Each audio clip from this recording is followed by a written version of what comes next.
Eles não desapareceram. Eles evacuaram. Feche os olhos por um instante. Deixe os ombros relaxarem. E imagine o som das tábuas de argila sendo colocadas sobre a mesa. Um teclado antigo de riscos e números, onde se contava arroz, peso, oferenda, jornada.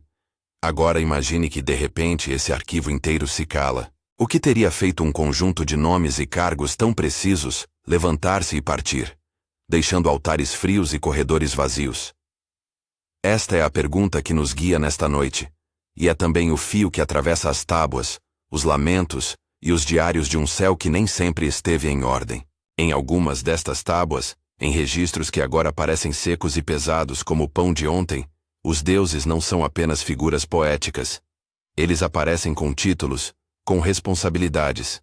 São mais um gabinete do que um panteão distante. Anu, no alto, representa a autoridade última. Enlil aparece como o executor, o senhor do comando. Enki atua como um engenheiro, um sábio que conhece os os códigos operacionais que mantêm as coisas funcionando. Ninhursag, sob nomes variados como Nintu ou Mami, é a que molda, a que dá forma. Ao lado deles, uma classe inteira de seres, os Igi ou Adi, segue ordens, cuida das tarefas, cada um com funções administrativas muito parecidas com as das lojas, depósitos e templos que os escribas registravam em listas e inventários. Sussurros da argila dizem que esses seres tinham exigências práticas. As tábuas anotavam ofertas, rituais, remissões, quantas porções de pão, quantos potes de cerveja, quantas lâmpadas a acender em certa noite. Era uma contabilidade de devoção e logística, e havia responsáveis, carimbos, números, sinais claros de um sistema que precisava ser gerido. Imagine o cheiro do incenso que impregnava estas salas, a umidade das cortinas, o som das sandálias de couro ecoando em corredores onde nomes eram chamados como se fossem ordens de serviço. Tudo isso está escrito em argila. Tudo isso foi executado, dia após dia. Se esta ideia lhe toca, se quer ser embalado por mais desses contos que misturam registro e suspiro, inscreva-se. Prometo mais sussurros do passado. Os textos que restaram não são romances. As listas de oferta, os inventários, as receitas de rituais e os diários astronômicos são documentos operacionais. Eles registram: tal estátua recebeu tal quantidade de óleo, em tal dia foi entregue vinho ao servo do templo, o portador X recebeu sua ração. Em outras palavras, mostram uma presença que se manifesta como gestão cotidiana. Há algo de surpreendentemente prosaico nas vidas dos deuses sumérios. Não só autoridade mítica, mas agenda, protocolo, custo-benefício. E é nessa prosa que mora a primeira pista da nossa história proibida. É importante distinguir o que as tábuas realmente mostram e o que delas se pode inferir. As fontes primárias, por exemplo, o poema Enuma Elish, as narrativas de Atrahasis ou Atrahasis, as listas administrativas descobertas em sítios como Nippur, Eridu e Uruk, entregam imagens e sequências que os estudiosos leem de modos variados. Alguns veem nelas mitologia ritual, outros, rastros de administração estatal antiga. A verdade é que ambas as leituras podem conviver. Um mito pode, ao mesmo tempo, ser uma alegoria e um arquivo. Um registro contábil pode sustentar uma teologia. O que vamos fazer esta noite é olhar para esses sinais com ternura e prudência, reconhecendo onde regra e imaginação se encontram. Pense na palavra mi. Nas tábuas, mi não é só um pronome, é um conceito. Um conjunto de ordens essenciais, atributos que mantêm a cidade, o rei, a ordem. São protocolos. Em termos práticos, seriam os saberes e os rituais que permitem a continuidade das funções divinas e humanas. Enki, em muitas histórias, guarda esses mi. Ele é o que preserva as sequências, o que sabe operar o mecanismo. É fácil, à primeira vista, romantizar isso. Imaginar um engenheiro que manipula segredos. Mas o que importa para nós é a imagem administrativa. Um sistema que precisa de manutenção técnica, inventário e mão de obra. E os Igi? Eles são a classe trabalhadora dessas narrativas. Operários divinos, escrivães celestes, aqueles que suportam o peso das tarefas repetitivas. As tábuas sugerem exaustão. Há fragmentos que aludem a queixas, a desgaste, a que alguém não podia mais suportar a carga. Na história de Atrahasis, há um momento crucial. Os trabalhadores se rebelam. Não é uma revolução poética, é um problema logístico. Não há quem lave, quem cultive, quem extraia. A solução, nas palavras do poema, é criar trabalhadores que possam realizar o serviço. A humanidade. Quando lemos isso com calma, sem pressa, a cena que surge tem cheiro de barro molhado, tábuas úmidas nas mãos dos escribas. Imagine Ninhursag no laboratório ritual. Mãos marcadas pelo barro.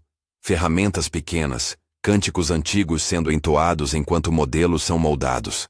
A criação do homem, nesse contexto, funciona quase como uma inovação administrativa. Reduzir custos, aumentar eficiência, delegar tarefas. Era, na sua forma mítica, uma resposta técnica a uma crise operacional. E assim nasceu, nas histórias, uma espécie de contrato laboral entre divindade e humanidade. Trabalhar para prover os deuses, garantir oferta, manter a ordem. A beleza nessa imagem industrial mítica.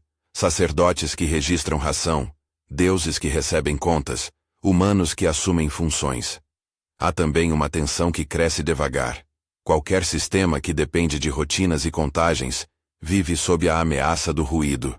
Eventos que o registro não acomoda facilmente.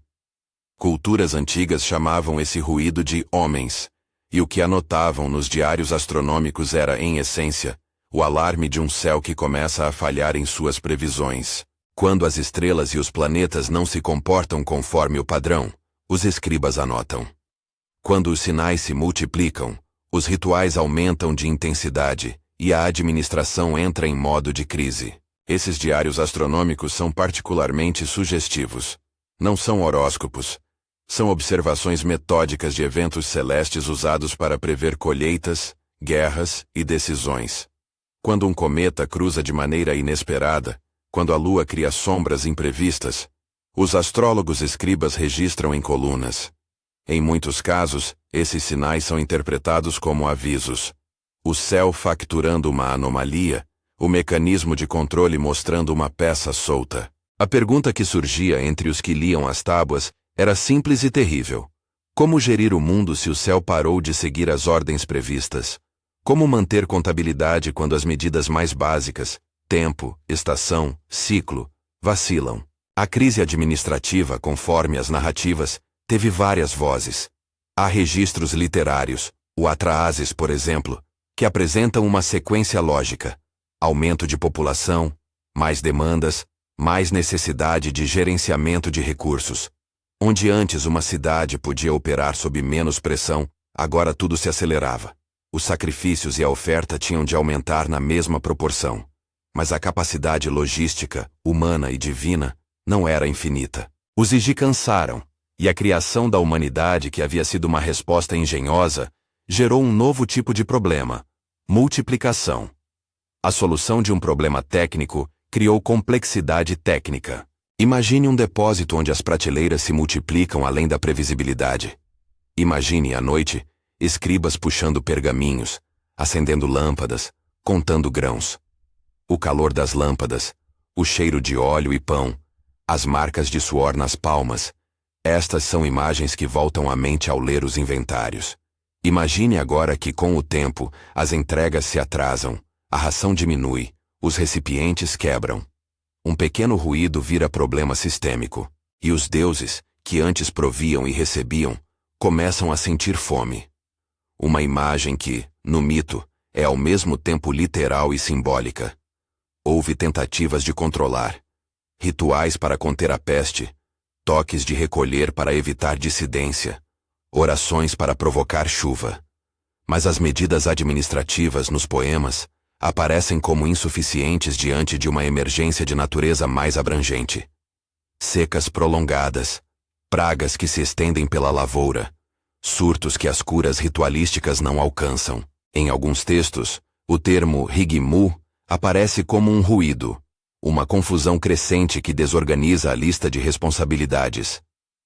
Quando o registro se desfaz em lamentações, e aqui entram os lamentos e os textos de lamentação que a tradição deixou, temos a sensação de que a máquina administrativa estava de fato emperrando. Dramatização. Enlil ergueu a mão sobre a mesa de pedras. Há muito barulho nas nossas contas, ele disse. As prateleiras não fecham, e o pão não chega aos altares. Enki baixou os olhos para as tábuas. Modelaremos um trabalhador que não reclame, ele respondeu, e tocou a argila com dedos que sabiam o segredo dos Mi. Fim da dramatização. É esse entrelaçar de prosa administrativa e mitologia que nos dá a hipótese central desta noite. Talvez não seja apenas um abandono místico, mas uma retirada planejada diante de uma falha de gestão que os próprios administradores divinos ajudaram a criar. Não afirmo isto como verdade incontestável. Digo apenas que as fontes ofertam sinais coerentes com essa leitura. Sinais que, quando alinhados, sugerem uma causa prática para a partida. E que há algo de proibido nessa conclusão, não porque alguém tivesse escondido uma confissão, mas porque aceitar a ideia de deuses administradores que se retiram por impotência desafia nosso desejo por heroísmo mitológico. O passo seguinte nessa história é doloroso e surpreendente. Diante da impossibilidade de controlar o excesso, o conselho divino opta por uma medida extrema. Em alguns textos, essa medida se materializa como uma grande inundação. Um dilúvio enviado para reiniciar o sistema, apagar erros, resetar a contabilidade da terra. No poema de Atrahasis, temos uma cadeia de acontecimentos. Os deuses decidem reduzir o ruído eliminando a fonte do problema. Mas mais uma vez, há nuances.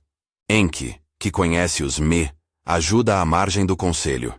Ele ensina Atrahasis a construir uma embarcação que sobreviva ao dilúvio, um gesto de contrabando moral, de quem preserva a vida em segredo, como um técnico que não aceita o apagão definitivo. Essa narrativa do dilúvio é familiar em várias culturas, e aparece em versões distintas, com detalhes trocados, nomes diferentes, mas com um núcleo parecido.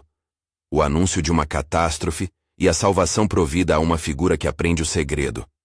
A presença de Atrahasis nas tábuas nos dá um ponto de ancoragem textual.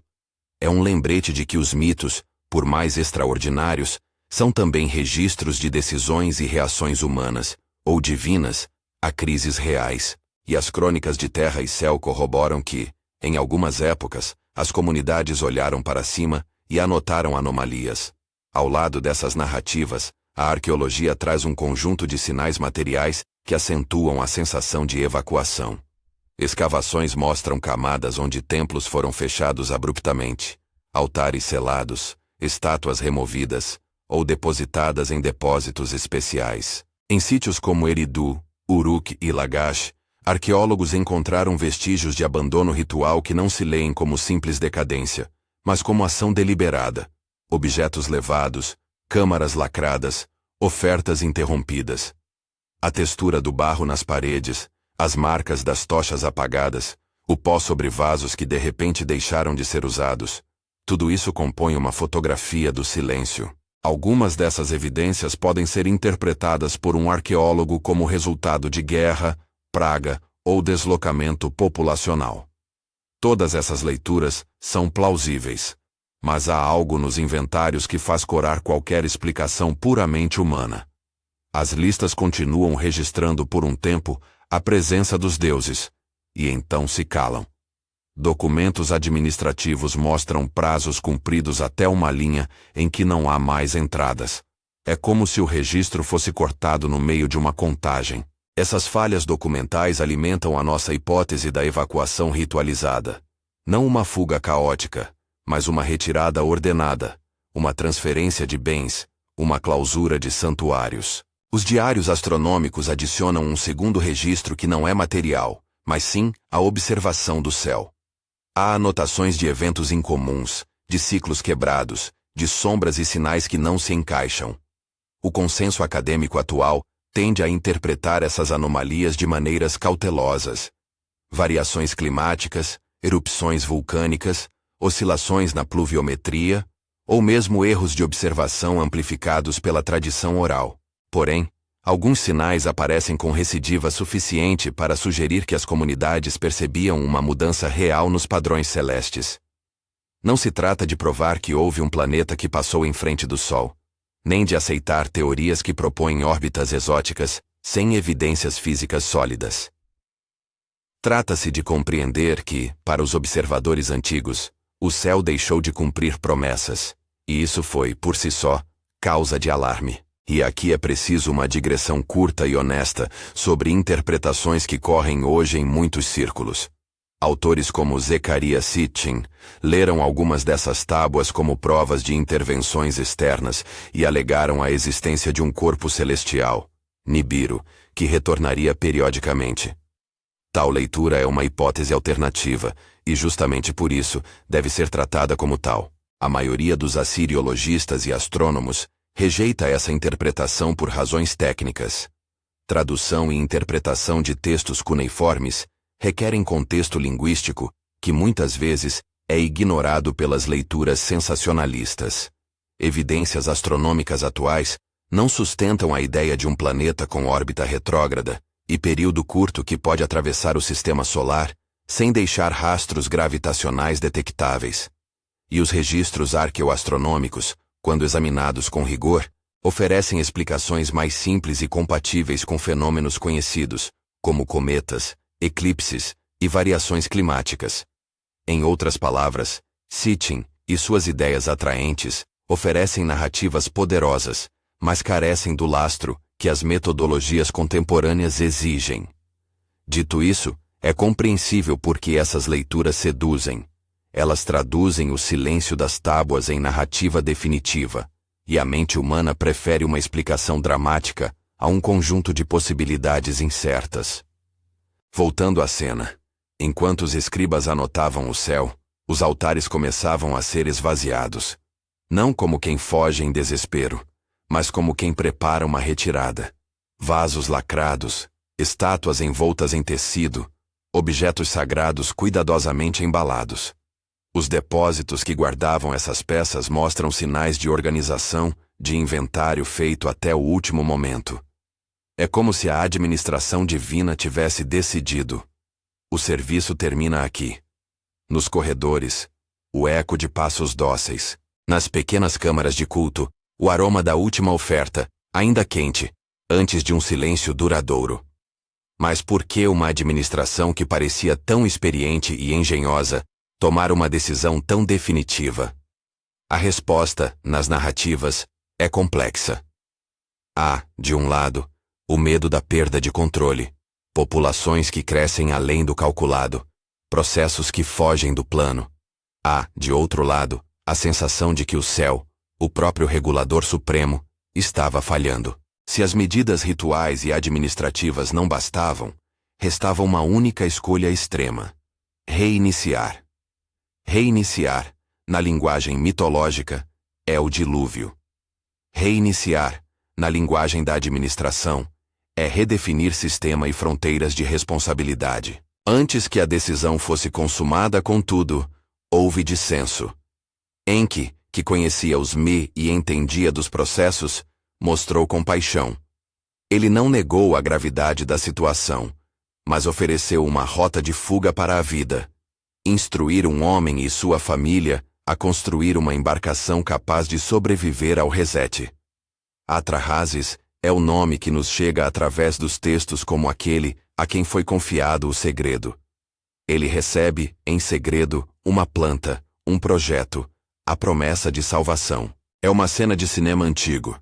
Pregos e tábuas no trabalho noturno, vigas erguidas ao luar, um sussurro entre Enki e um mortal que aprende demais. De novo é preciso lembrar. Estas são narrativas que convivem com registros administrativos. O mito do dilúvio e os inventários dos templos não precisam ser a mesma coisa, mas quando se sobrepõem, formam um padrão que é difícil de ignorar. Ao lado dos poemas e lamentos, a arqueologia que mostra templos com portas lacradas, diários astronômicos com sinais inexplicáveis, e arquivos onde as últimas linhas se perdem. A combinação disso leva a uma hipótese pouco confortável. Talvez a saída dos deuses tenha sido, em grande medida, Uma evacuação planejada por uma administração que reconheceu sua própria falha sistêmica. Ainda há perguntas demais no ar. Quem tomou a decisão final? Como foi articulada a ordem de retirada? O que aconteceu nos dias imediatamente antes do silêncio total?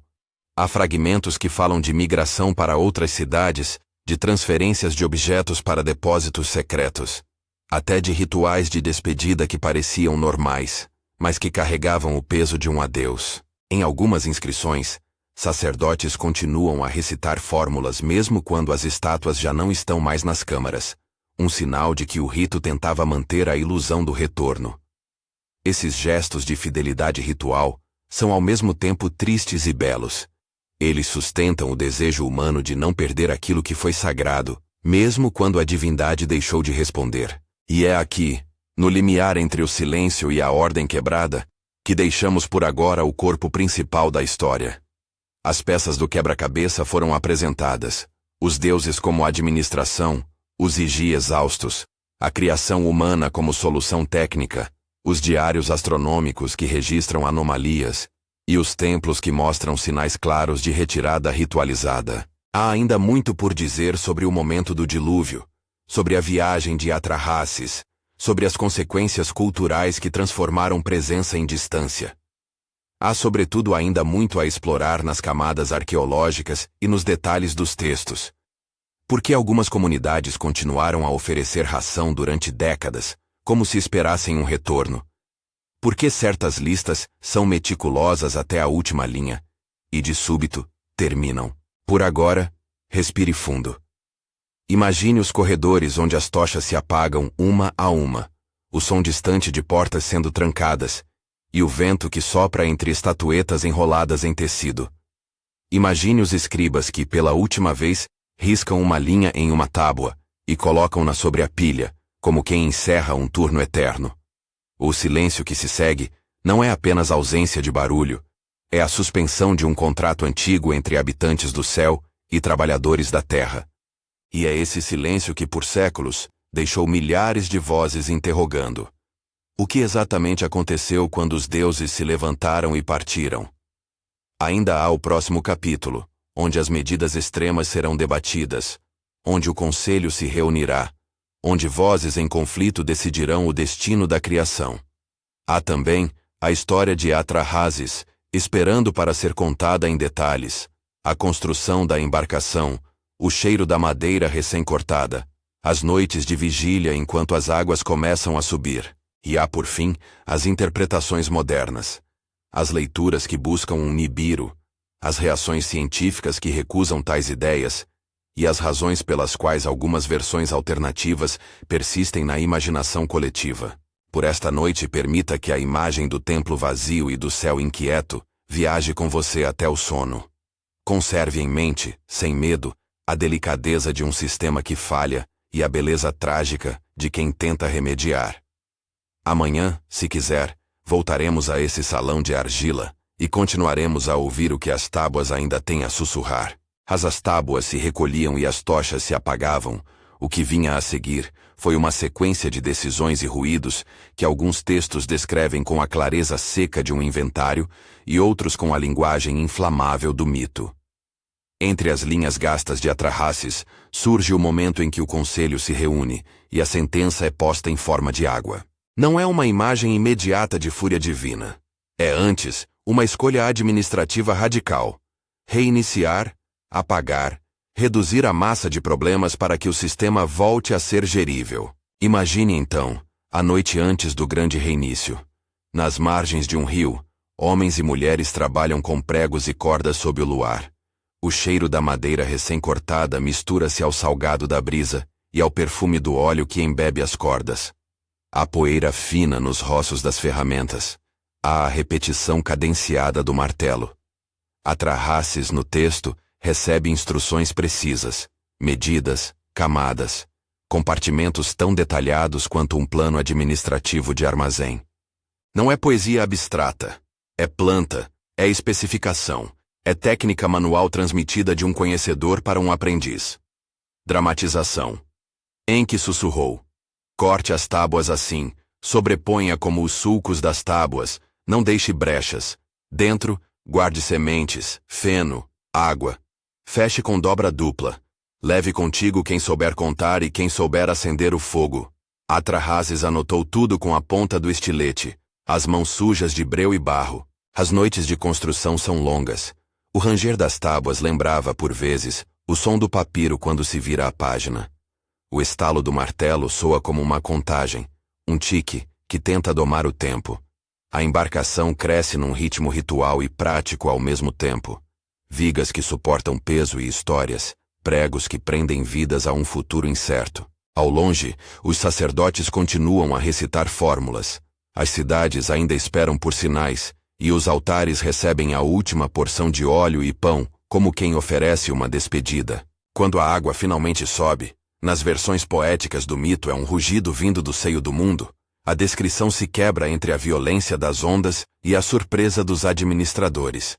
Aqui, a narrativa muda o foco. Os deuses, acostumados a ser servido, se deparam com uma fome que a oferenda já não resolve. Em textos que combinam lamentação e admissão, há versos que falam de deuses que sentem fome física.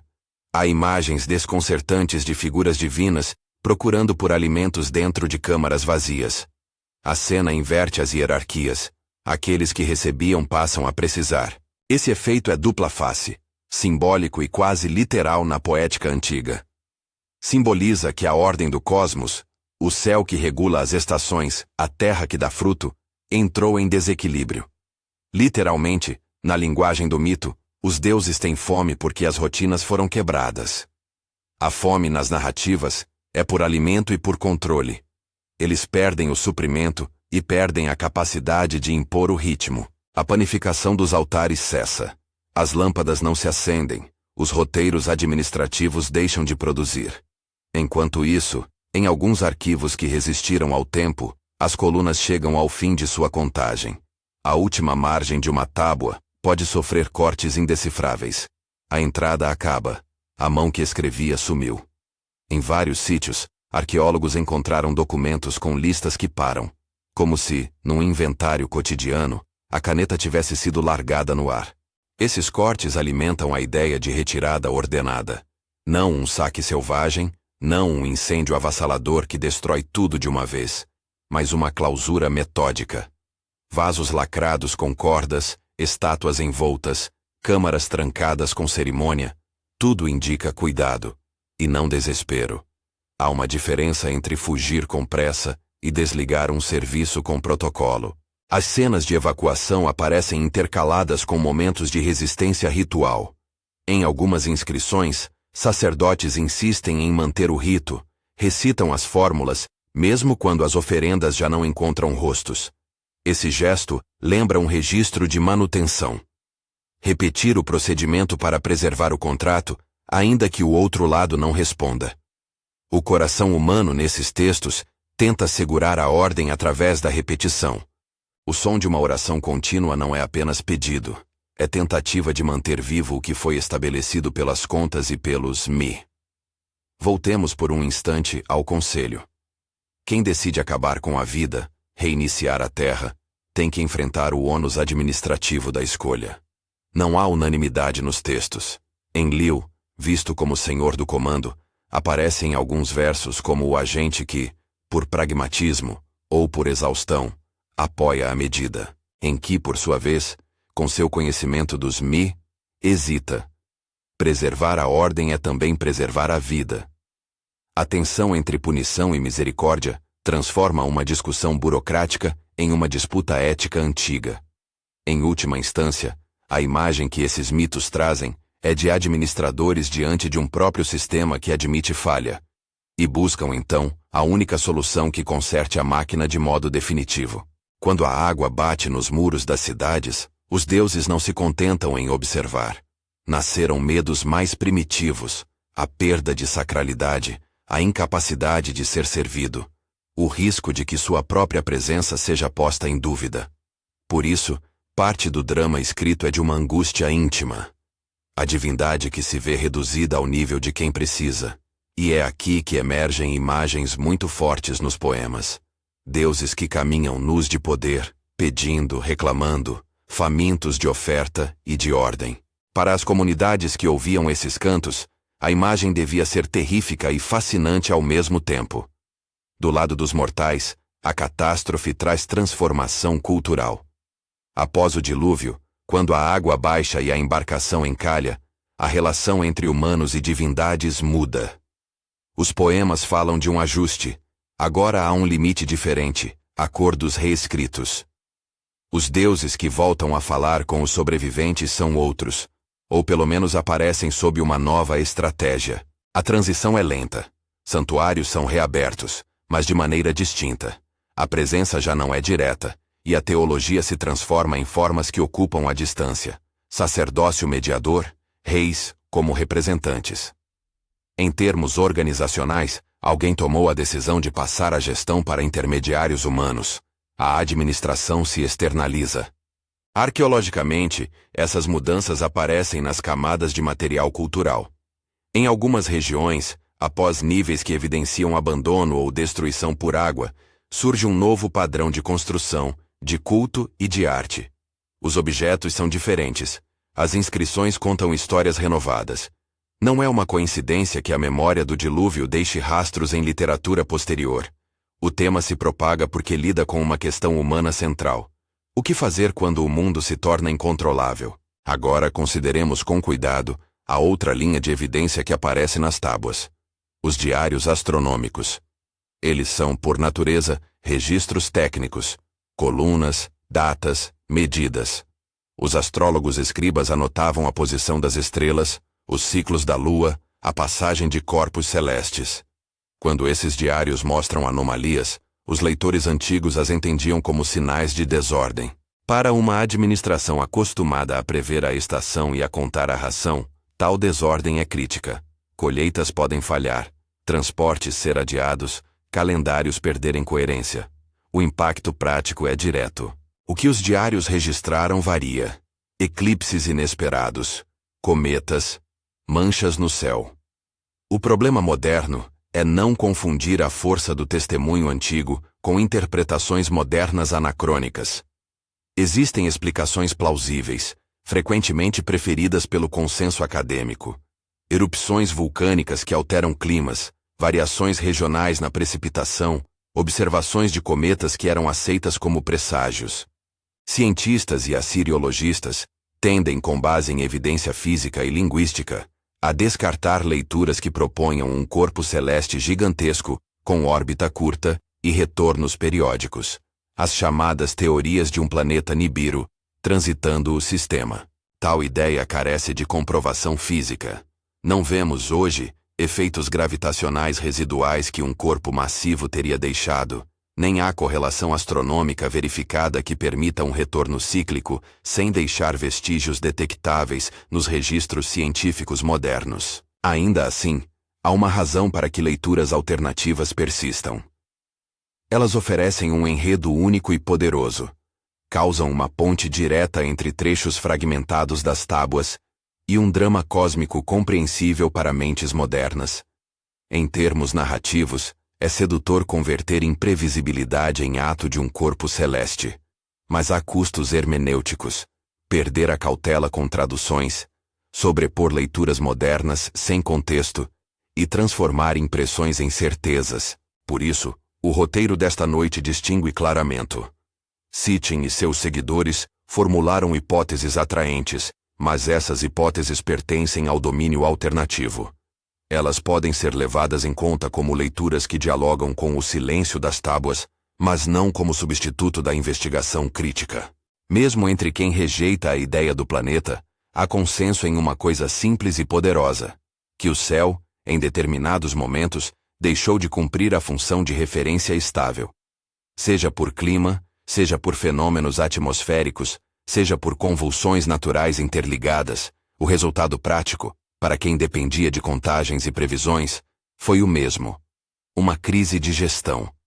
Essa crise é a chave interpretativa que nos interessa mais do que a identidade precisa da anomalia celeste. O que importa para a verdade proibida nesta narrativa é que os administradores perceberam que o mecanismo que coordenava o sistema estava falhando. Retomando os templos, após a decisão de partir, há procedimentos de inventário formal, que não diferem muito dos códigos administrativos humanos. Itens são numerados, bolsas são lacradas, rotas de transferência são traçadas. Algumas das caixas encontradas por arqueólogos em depósitos parecem ter sido organizadas por categorias que lembram uma logística moderna. Joias, placas, estátuas, e a disposição sugere um cuidado deliberado. Em certo sentido, os templos se tornam depósitos cuidadosamente encerrados, como escritórios que fecham a porta ao final do expediente. Há, nas camadas arqueológicas, itens que desafiam explicações simples, recipientes escondidos sob pisos, listas com nomes que não têm correspondência posterior, lacunas de décadas em cultos que antes eram contínuos. Em alguns casos, cultos se mantiveram por séculos, oferecendo ração a vazios que receberam palavras em lugar de presenças. Isso nos dá uma imagem que é ao mesmo tempo triste e nobre.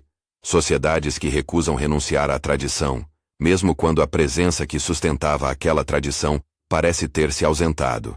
A interpretação administrativa que estamos desenhando, a ideia de que a retirada foi uma evacuação ritualizada diante de uma falha sistêmica, não reduz a profundidade do sofrimento humano nem a beleza do imaginário antigo. Pelo contrário, reconhece que as comunidades reagiram com procedimentos práticos e afetivos. Empacotar uma estátua é um ato tanto logístico quanto emocional. Fechar um andar de um templo é, ao mesmo tempo, uma decisão de segurança e um lamento. A verdade proibida aqui não é uma conspiração oculta, mas um modo de ler ações e vestígios. Administradores que reconhecem ruído demais no sistema e decidem desligar com protocolo. Há, contudo, ainda outras camadas a considerar. Em algumas tradições posteriores, a ausência divina é explicada teologicamente de maneiras que se afastam da administração prática. Ao invés de um reset, fala-se de ascensão, de mudança de natureza do divino, de transição para modos distantes de relação. Essas leituras não negam o que vimos nos registros. Antes, reinterpreta-o segundo outras necessidades culturais. Para alguns, a retirada é prova de que o sagrado deslizou para um plano mais etéreo. Para outros, é lembrete da fragilidade de qualquer ordem que dependa totalmente de rituais externos. As duas leituras convivem nas camadas da memória. Antes de chegarmos à imagem final desta noite, vale apontar uma última faceta: a persistência do mistério. Mesmo com inventários diários e camadas arqueológicas, há linhas em branco que se recusam a ser preenchidas. Quem levou o quê? Para onde foram algumas das peças? Que conversas privadas embasaram a decisão do conselho? Esses detalhes escapam.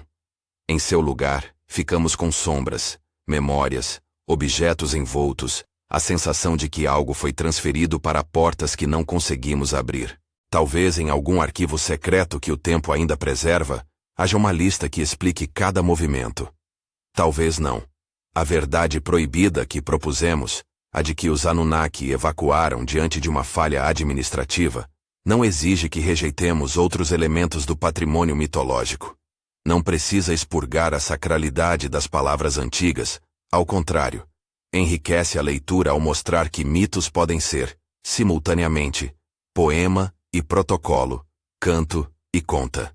Reconhecer que uma decisão extrema pode ter nascido de cálculos práticos não diminui a força do mito, amplia o seu alcance, mostrando como as sociedades tecem respostas que são ao mesmo tempo técnicas e simbólicas. Agora, lentamente, dirijamos a atenção para as consequências duradouras dessa retirada. Com o passar dos séculos, as imagens de deuses que partem ganham formas variadas. Em algumas comunidades, a memória vira lamento perpetuado por gerações. Em outras, escala para um mito fundador que reorganiza laços sociais.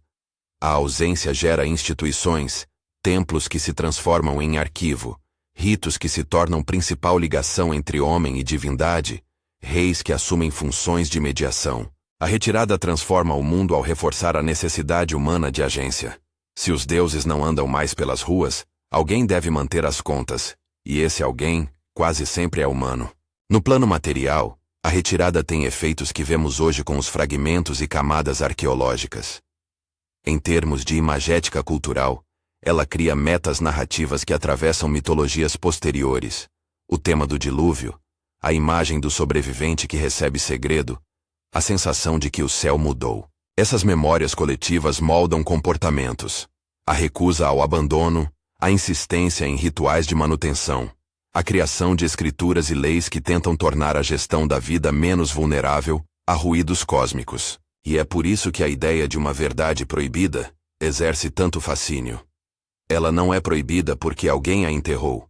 É convidativa e perturbadora porque nos obriga a aceitar um risco epistemológico, que o que chamamos divindade também possa falhar em suas rotinas, e que a maior catástrofe possível para um sistema de crenças seja sua incapacidade provisória de manter ordens. Aceitar essa leitura, mesmo como hipótese, é desconfortável.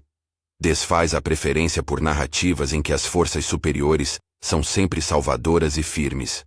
Em troca, oferece uma perspectiva madura, seres divinos que administram e que, por vezes, não conseguem administrar. Ao chegar ao fim desta conversa noturna, devolvo para você as imagens que nos trouxeram até aqui. Imagine novamente um corredor de templo, onde o pó repousa sobre vasos limpos, onde cordas marcam fechamentos, e onde, em algum compartimento, uma tábua aguarda a próxima leitura.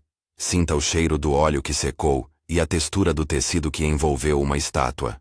Pense no martelo que bateu as tábuas da embarcação de Atrahasis, e no murmúrio das fórmulas recitadas por sacerdotes que insistem em um rito, tentando, com palavras, manter acesa a chama de uma presença. Ouça, se puder, o sussurro das tábuas. Elas não mentem, elas apenas guardam perguntas que exigem cuidado. Se ao terminar esta história, você quiser dividir qual interpretação mais lhe toca, a administrativa, a teológica ou a alternativa mais ousada, conte nos comentários qual leitura fez seu coração oscilar mais entre dúvida e admiração. Se esta narrativa lhe trouxe tranquilidade e curiosidade para suas noites, compartilhe com alguém que goste de contos que misturam ruído e silêncio, memória e lamento. E se quiser receber mais histórias assim silenciosas e extensas, inscreva-se para que eu possa voltar com mais sussurros do passado. Agora deixe sua respiração acalmar. Deixe a imagem dos templos vazios pousar como um lenço sobre os olhos do mundo antigo. Há conforto na continuidade. Mesmo sem vozes que respondam, houve gente que contou, escreveu, embalou o próprio medo em argila e o deixou para que o futuro encontrasse com ternura o que restava. Durma com a sensação de que as perguntas sobrevivem, mas que por vezes, o simples fato de tê-las registrado já foi uma forma de resistência. Que os ruídos antigos se transformem em sonho. Mantenha na mente a figura de quem, com mãos de barro e instruções de madeira, tentou salvar o que podia. E se amanhã trouxer novas inquietações, voltaremos às tábuas. Por agora, permita que o silêncio lhes fale de forma doce. Templos fechados, céus que se reorganizam, palavras inscritas que ainda sussurram. Boa noite.